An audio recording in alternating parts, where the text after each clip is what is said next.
DZR TV, Dougar TV.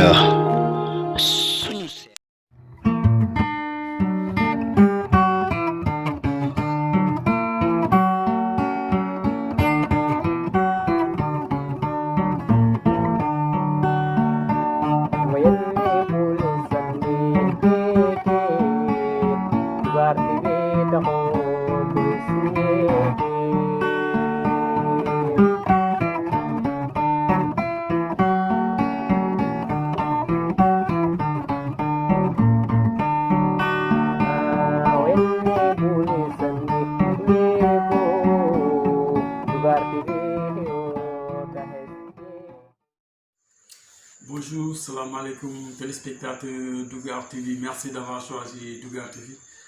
Mbokka ci ngo safiti mi yarendu bu baaxa baax bo dana tikile na kayskinde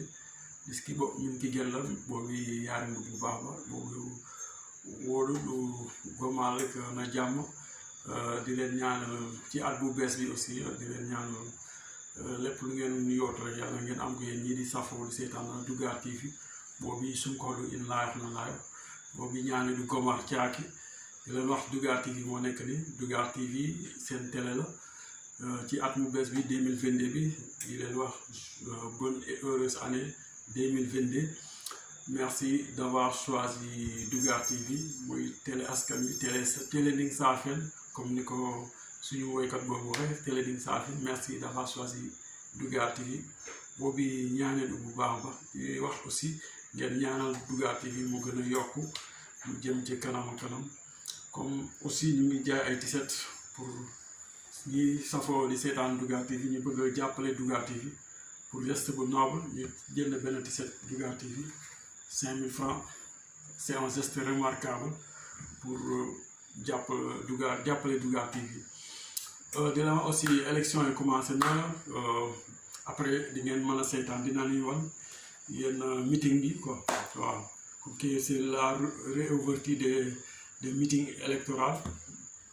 année 2022 candidat amna candidat yi ñu Yewwi Askan Wi ak coalition Alex Sénégal ak yeneen ak yeneen pour l'instant après di ngeen ko mën a seetaan di leen wax merci d'avoir choisi Dougar TV merci xam naa ñu seetaan kii rek meeting yi.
Waalaikum salam Gabo. Mbokki Aïda ñu leen di nuyu bu baax a baax di nuyu suñu yaay yuñ fi fekk ak suñu goro yi ndax fii suñuy goro lañ fi fekk dëgg la de kon nag ñu leen di nuyu bu baax a baax di leen sant di leen gërëm yaakaar naa ni wax ji li ci ëpp solo Adja Ndeye Marème Wade wax na ko Adama Diouf wax na ko Basila it wax na ko Ablaye Diouf wax na ko li ci des mooy vote mooy fal kat i tuuti na lool waaye am na solo trop sax suñu yaay yi lay waxal Diamniadio bu amee jafe-jafe yéen a ci gën a sonn ndax gis sa doom muy dox diggante Tagaar ak Diamniadio metti te mënoo ko wutal oto amul oto bu ko jël si bu nawet jotee mu war a jàngi am ay jafe-jafe loolu yëpp dund nañ ko fii kon nag yéen a mën a changer mbir yi yéen a mën a changer mbir yi waaye mbir yi ñi ko mën a changer mooy am ay njiit yoo xamante ne yërëm nañu askan wi ab njiit bu ñu la jiitalee da ngay yërëm sa askan kon nag yàlla dimbali ñu bokk ci coalition boo xam ni leader yi nga xam ne ñoo ko jiite loolu lañ ñu jàngal ndax coalition bu PUR bokk Serigne Moustapha Sy tàccu leen loolu coalition bu Ousmane Sonko bokk tàccu leen loolu coalition bu Khalifa Ababacar Sall bokk tàccu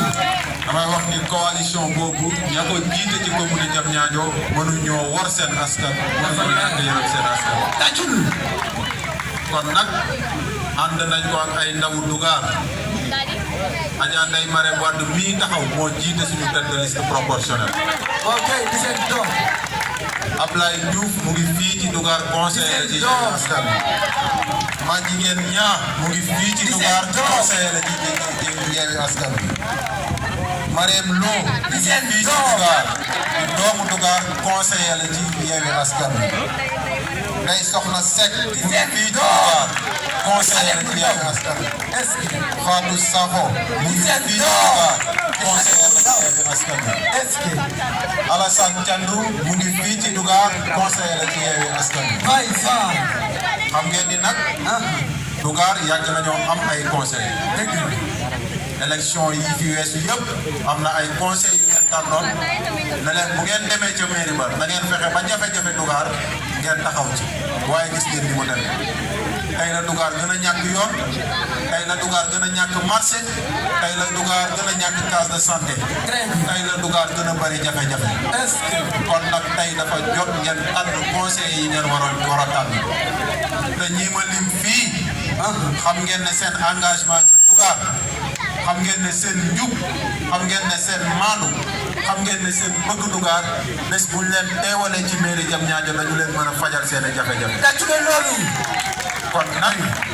li ci des mooy joxante rendez-vous le 23 janvier ndax jour vote bi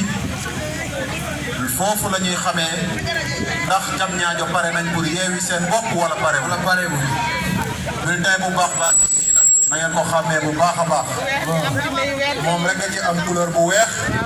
moom rek a ci am ñaari picc yi nga xam ni bés bu ñu naawee Diamniadio yeewee ci seen i jafe-jafe kon nag jeunesse bi laay waxal sunu yaay yi laay waxal na ngeen xàmmee bulletin Yewwi Askan Wi. xàmmee naa ko de. xam leen ne bulletin bii moom ngeen di jël. dugal ko ci enveloppe bi. def ko ci urne bi. yeewi seen bopp yeewi waa Diamniadio. di leen gërëm di leen jox rendez-vous nag ndax samedi war nañ fee def un méga meeting à Dugar Poudou di wax ne dañu ñëw pour waxtaan ak yéen. ci la ñu bëgg a def Dugar ndax ñun bokkuñu ci candidat yi nga xam ni dañoo fàtte Dugar. am na fi ay candidat yoo xam ni naxante la ñu gën a def ak nit ñi ko wax leen lañ leen bëgg a liggéey ndax Diamniadio tey dafa toll foofu dañ ñu bëgg a gëmloo ni pour ñu defar Diamniadio foog ñu jëlee ay nit ci biti pour ñu defaral ñu loolu waa Diamniadio lañ ko xam. tàccu leen loolu. Diamniadio li mu soxla yëpp am nañ ko mënuñoo am ay ndaw yu juddoo fii màggee fii yaroo fii pare pour liggéeyal Diamniadio ñu ne leen fii ñu. te dañuy dem jëli koo xamante ne ni xamuñu cosaanam ay candidat importé ñëw ne dañuy liggéeyal Diamniadio xam nañ loolu kon nag yéen a mun a jàpp ci combat bi pour mun a yeewi askanu Diamniadio pour mun a yeewi askanu Dugar kon nag ñu leen di jox rendez-vous le samedi incha allah pour que ñi nga xamante ne bëgg nañu xam lan la yeewi askan bi beral Dugar ci programme am ñu daje à Dugar pour incha allah. incha allah. Merci beaucoup. Dinañ def benn caravane commencé ko Dugar loo ko dem ba yàpp ñoo leen ci woo yëpp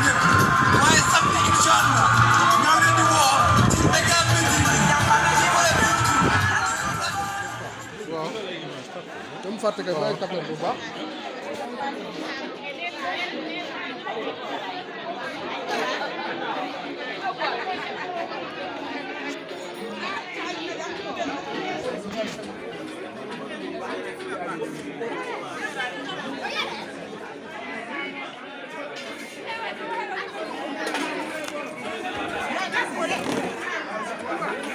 waaw loolu laqate.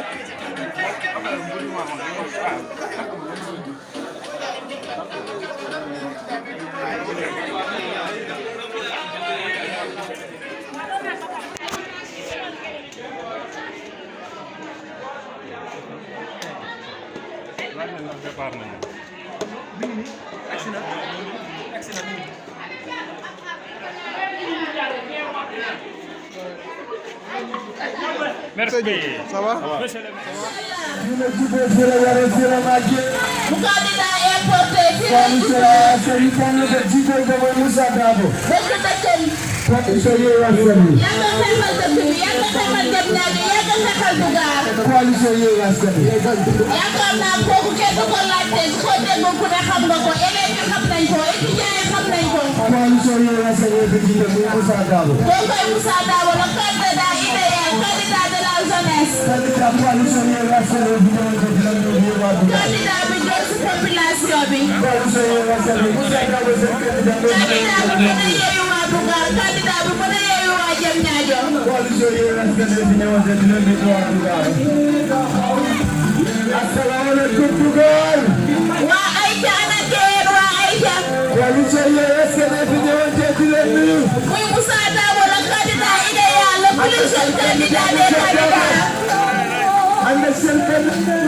Le candidat idéal de la commission Diamniadio, Moussa Dabo. Candidat bi mën a defar dëkk bi. Candidat bi gën a doy ci candidat yi.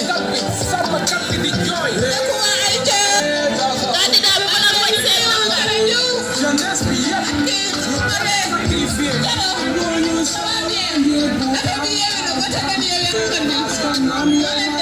jàppale Moussa Dabo rek waaye ca waaye maa ngi leen di nuyu candidat Yewwi Askan Wi Moussa Dabo waaw mooy candidat bi nga xam ne fii la juddoo fii la yoroo fii la màggee fii la tukkee fii la jàngee léppam jëm ñaari la ba ñu ñaari ba ñu ñëw tey nag ànd ak seen doom seen rakk seen mag seen jarbaat ñoom nee ma ne ñoom maa ne ñaar ñu ngi fii ñoom Marème Lo Ablaye Diouf ñoom ñëpp ci conseil yi lañ bokk ñoom Souleymane Thiandoum ñu leen di ñaan ngeen voter coalition Yewwi Askan Wi au soir du 23 janvier ñu mën a jël mairie bi sans choix Diamniadio sans choix Dougar. Le candidat idéal de la commune de Moussa Dabo. mooy Moussa Dabo xale bi nga xam ne loxoom set na yaru na il est beau. Le plus jeune candidat de la commune de Moussa Dabo. Il est gentil. Le candidat idéal de la commune de Moussa Dabo. Le candidat idéal Le plus jeune candidat de la commune de Diamniadio. di coalition Askan Wi ma ne ay wati baxul na candidat di ba boobu kañidu boobu war ne affaire di 23 de voter Moussa Dabo ak di 23 de voter Moussa Dabo comme ça la coalition Askan Wi gagné boobay mairie Diamniadio boobay changement au niveau de Diamniadio boobay changement au niveau de Dougar ndax Dougar war di waas Dougar di benn infrastructure Dougar boo wax di nga dara Diamniadio chaque jour boo créé wa nga daje ci boo créé wa nga tene ci boo créé wa nga média ci boo créé wa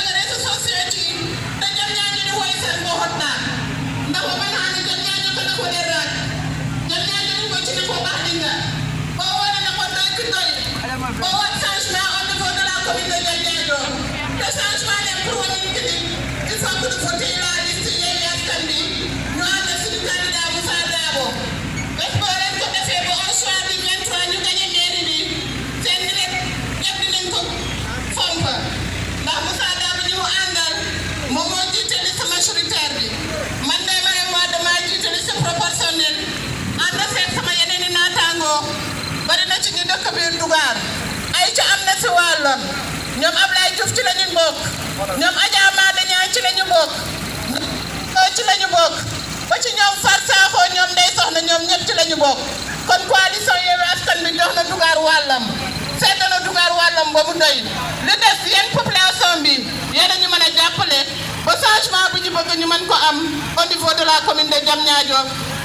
jëm kanam Dougar jëm kanam mu daal di ne bu ñuy dox nag mën nañu sax teen di cakap si coalition Yewwi Askan Wi ñoo fi ñëwoon di leen nuyal waa Dougar ñu ànd ak seen candidat Moussa Dabo, le candidat idéal de la commune de Diamniadio, le plus jeune candidat de la commune de Diamniadio, Moussa Dabo. mu ànd ak Yewwi Askan Wi ñëw tey Dougar di leen nuyu di leen ziar ànd ak suñu tata Ndeye Marième Wade mu ànd ak Moussa Dabo mu jiite liste proportionnelle de la coalition Yewwi Askan Wi de Diamniadio. Moussa Dabo, le plus jeune candidat de la commune de Diamniadio, le candidat idéal de la commune de Diamniadio, Moussa Dabo. ànd ak suñu tata Ndeye Marième Wade. tey dafa am ñu teg bët Diamniadio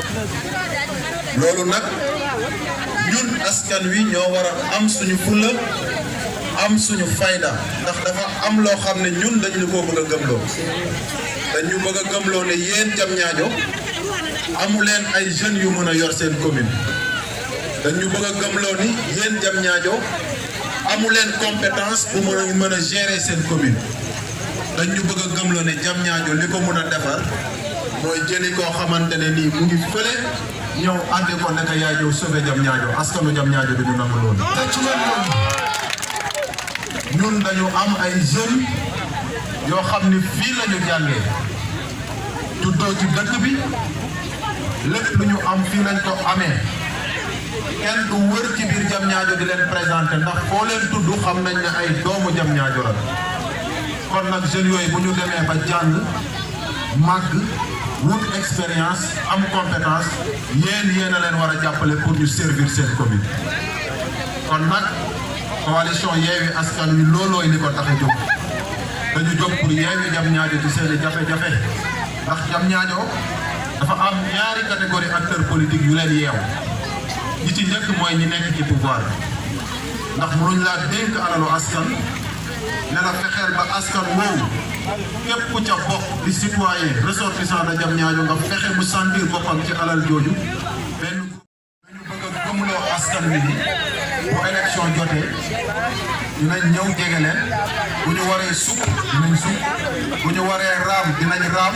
bu ñu leen waree defal ay promesses yoo xam ne ñun leer na ñu ne mënuñu ko réaliser dinañ ko def rien que pour ngeen voter ñu pour ñu mën a jariñoo Diamniadio kon nag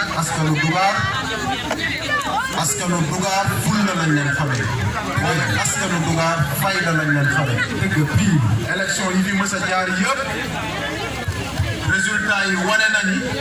Dougar mësuñoo ànd ci coalition boo xamante ne coalition naxante la Dougar dañoo mës a voté utile Dougar dañoo mës a voté liste yi nga xamante ne ni moo mën a suqali Diamniadio kon nag tey la coalition Yewwi Askan Wi ànd na kook ay ndaw fii ci Dougar ànd kook ay ndaw fii ci Aïdia waaye ci Diamniadio yëpp pour ñu ànd la nga xamante ne ni loolu la Diamniadio mérité ci ak ci yorin wu rafet ñu jox leen kon nag ñu ngi leen di jox rendez-vous ndax mbir mi du saagante du violence politique dépassé nañ foofu tey waaye dépassé nañ tamit fu ñuy wëree di jox maire yi ay tissu di jox jeunes yi ay t-shirt naan leen nañ leen daje ci meeting def ay folklore loolu nekkatul politique tey fu mu toll mooy amal programme bu dëgër dem ci askan wi wax ak moom politique fi mu toll tey mooy na nga doon koo xam ni say loxo set na koo xamante ne nii sañ ngaa taxaw yëkkati sa loxo ne man aw ma dara luñ may toppee ñu dénk la alal ji ngay yor ko ci yorin woo xamante ne di ci seet sa borom tey foofu la politique toll tey. kon nag damay wax ak jeunesse bi d'abord particulièrement ndax jeunesse su Diamniadio dafa am luñ leen bëgg a askanale te buñ leen ko nangu dañu bëgg a gëmloo ni jeunesse su Diamniadio mooy jeunesse bi nga xam ne bu ñu xëyee di taxawaalu buntu mairie di ut luñ fa am bu leen ko nangu ñoo ko bañ. Diamniadio am na ay jeunes yu digne am na ay jeunes yu gëm seen bopp am na ay jeunes yoo xam ni la ñuy dundee ci seen ñàkk lañ ko yaakaare woon ko ci ay politiciens dëgg kon nag jeunesse boobu tey ñoom ñoo taxaw ndax man mii di wax ak yéen dama bokk ci ñoom xam la ñuy dund xam seeni jafe-jafe waaye xam jafe-jafe askanu Diamniadio man looloo ma dugal ci politique tàccu leen noonu kon nag damay wax ni li ci des mooy bañ a rater le grand rendez-vous. Le grand rendez-vous, c'est le 23 janvier. Nous devons donner le rendez-vous, c'est dans l'avenir. Parce que nous sommes engagés aussi politique. Là, nous avons dit que c'est parce que nous savons que nous avons ndaw ñi rek ñoo comprendre enjeu yi ndaw ñi rek ñoo am xam-xam beeg kattan gi nga xamante ne nii mën na defar Diamniadio kon nag jeunesse bi bu leen nangu ñu abrutir leen di leen gëmloo ne leen mënu leen yor Diamniadio war a amu leen maturité bu leen mën a tax ngeen yor Diamniadio loolu dafay nangu am nañ maturité bi am nañu xam-xam bi am nañu expérience bi te bëgg nañu Diamniadio parce que yàlla dimbali nañu suñuy loxo set na mais nañ koo yëkkati ne amuñu dara lañu kon nag askanu Ayte ñu ngi leen di jox rendez-vous le 23 janvier soreetul li ci des daanaka ay jour la armez-vous de vos cartes d'électeurs bu leen ko jaay ndax la leen di dal ci Diamniadio wala la war a am ci Diamniadio fii ak juróomi at yii di ñëw carte d'électeur yooyu moom moo koy décider kon nag denc leen ko bu baax le 23 janvier bu ngeen xëyee jeunesse bi ak jigéen ñi bu leen ko tayal bu leen kenn jiitu ci bureau de vote yi en bon citoyen solu leen parfum dem yeewi seen bopp ca bureau de vote ya ndax kon nag ñu ngi leen di sant bu baax di leen gërëm di leen wax ne kontaan nañ ci seen mobilisation bi waaye dinañ fi ñëwaat ndax am na un méga meeting bu ñuy waajal le samedi fii ci Poundou Tambor ndax ñun dañoo boole Dougar ci sunu programme Dougar mënul nekk la deuxième localité la plus grande de Diamniadio te régime bu ñëw fàtte ko loolu dootuñ ko nam jeex na ñun dañuy organiser fii un méga meeting taxaw wax lan la ñu nam ma def Dougar ndax suñu programme Dougar da cee am pàcc bu ama am solo te pàcc boobu ku bëgg a xam lan moo ca nekk ñu ngi lay jox rendez-vous la samedi à Dougar Poundou inshallah ci meeting bi nga xam ne coalition Yewwi Askan Wi moom moo koy organiser kon nag sant nañ leen gërëm leen waa Dougar di leen wax ne rendez-vous à samedi inshallah ñu àndandoo joxante loxo pour Yewwi Diamniadio jërë ngeen jëf. Merci beaucoup le maire de Diamniadio.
Thank you.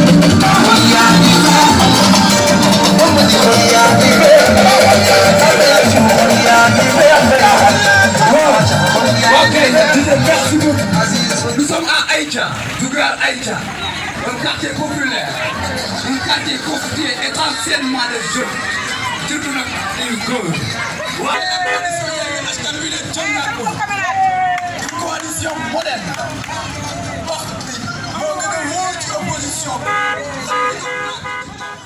Bonjour le PDC de Dougar TV. Qu'est-ce que vous pensez de la décision arbitraire de la CEDEAO? Question sur la fermeture des frontières entre le Sénégal et le Mali. Merci beaucoup. Vous me demandez la question, qu'est-ce que je pense de la décision arbitraire sur la question sur la fermeture des frontières entre le Sénégal et le Mali? Moi, ce que je peux vous dire, c'est que ce que pense de ce qui s'est réellement passé, c'est que le président Assimi Goïta, le fait d'appeler des mercenaires russes pour augmenter sa sécurité, cela peut-être a fait un peu frustrer la France.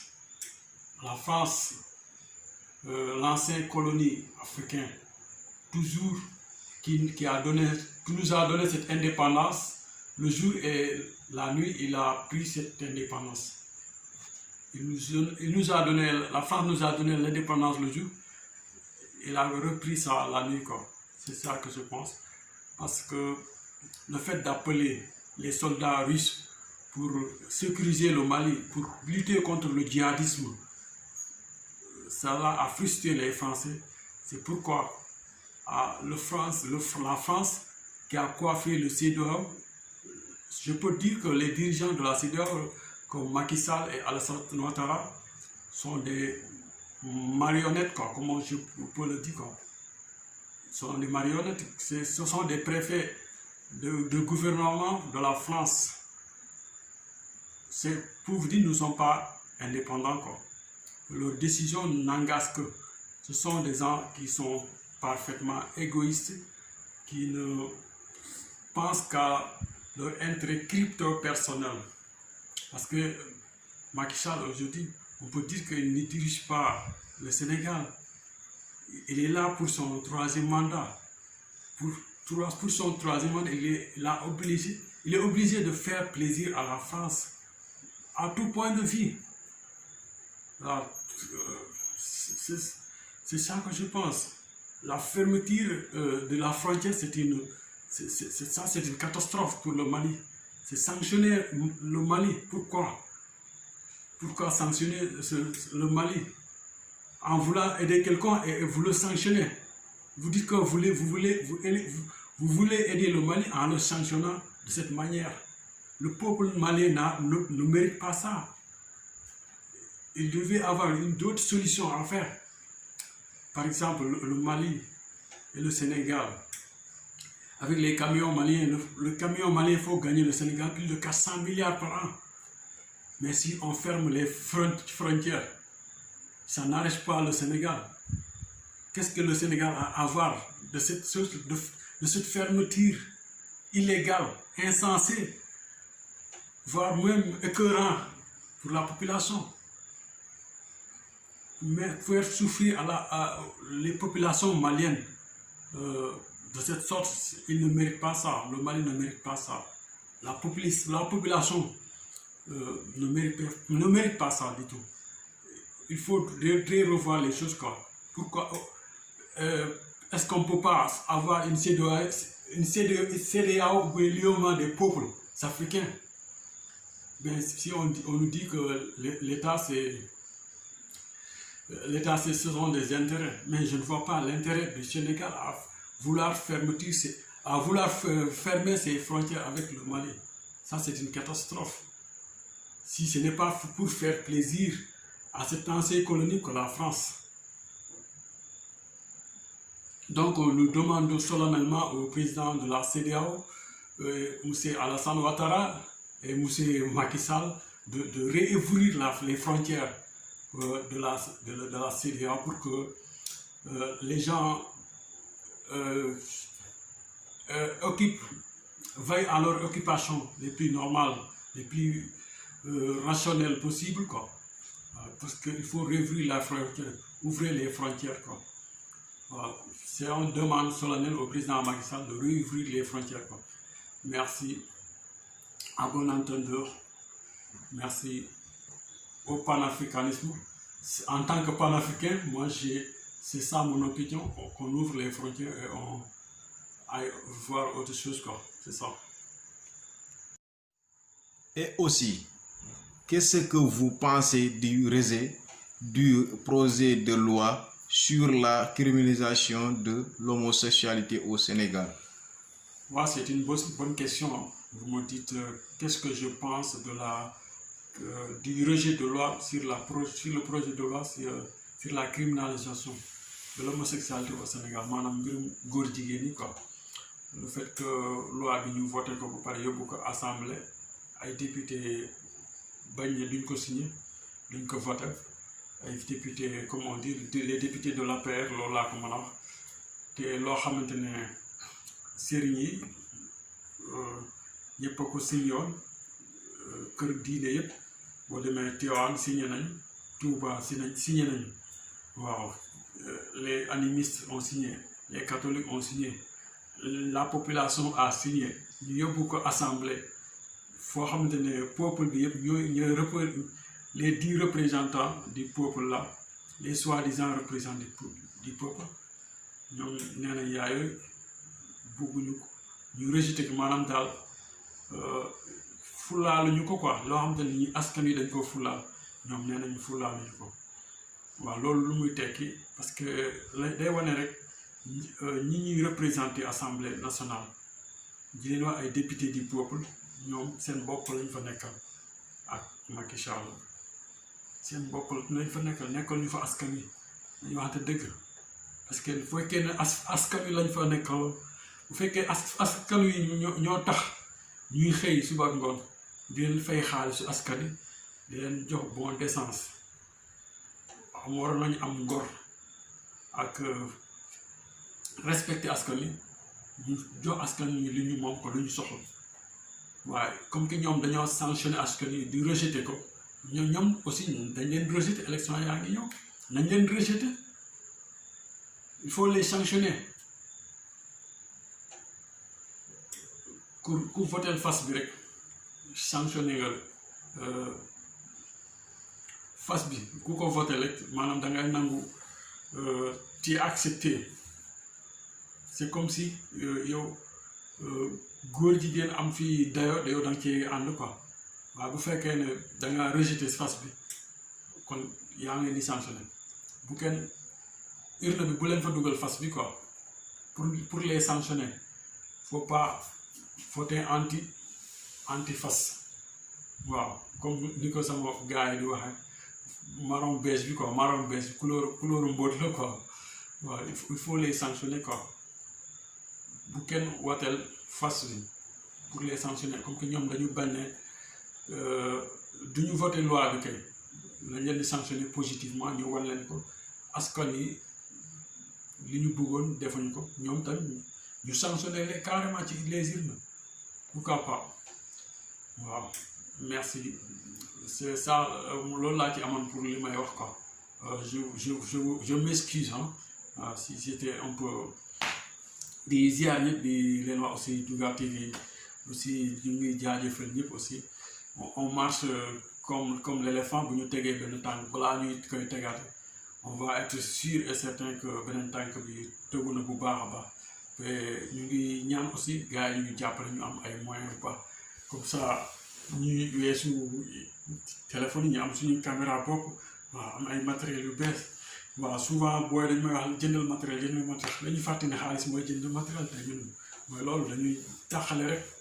waaw te bu ñu amoon ku la ñuy jàppale aussi da ciy baax quoi ngeen jàpp ci combat bi jënd t-shirt Dougar TV fii quoi waaw ku ci jënd benn t-shirt rek benn geste bu remarquable la quoi waaw Dougar TV ca kaw ca kanam ñu ñaanal ñëpp jàmm aussi merci mon caméraman Massali di remercier à tout le monde di jaajëfal ñëpp di ñaanal ñëpp jàmm ñëpp am jàmm élection yi ñëw ci jàmm ak salaam bañ a am histoire bañ a am xeex dem ci voter de façon très disciplinée civilisée ñu dem ci élection ñu voté jàmm dem ñibbi quoi waaw ku nekk voté sa candidat ku nekk am na droit supporter candidat bu la neex waaye mu bañ a am xuloo ak xeex ak saaga xasaate yooyu moom amul fi solo quoi waaw de façon très disciplinée très civilisée quoi on va à l'élection ci jàmm ñu ñëw ci jàmm ñu changer suñu système bi quoi Sénégal jëm ca kanam waaw merci d'avoir choisi Dougar TV merci à vous qui me regardez. DZR TV, Dougar TV, suñu seen